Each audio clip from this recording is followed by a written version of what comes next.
Natural number means 1 2 3 4 5 आणि पुन्हा या नॅचरल नंबर आणखी कोणते नंबर म्हणतात काउंटिंग नंबर. तर काउंटिंग नंबर का म्हणतात कारण आपण या अंकाने आपण काउंट करतो 1 2 3 4 असं. आणि त्यानंतर फोन नंबर 1 2 3 4 यानंतर 0 आहे त्याच्यामध्ये इन्क्लूड होतो त्याला फोन नंबर म्हणतात.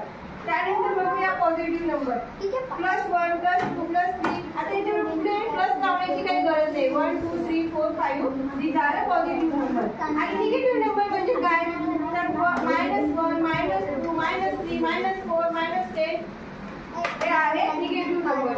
आता काय करूया आपण काय बघितले natural number whole number positive number negative number. आता आपल्याला इंटिजर्स म्हणजे काय ते बघायचं आहे. इंटिजर्स मध्ये काय होते पॉझिटिव्ह नंबर म्हणजे हे 1 2 3 4 5 आणि निगेटिव्ह नंबर म्हणजे कोणतेही negative number -1 and 0 together for integer. म्हणजे इंटिजरची डेफिनेशन काय आहे पॉझिटिव्ह नंबर निगेटिव्ह नंबर आणि 0 टुगेदर फॉर इंटिजर. आणि इंटिजरची कॉन्सेप्ट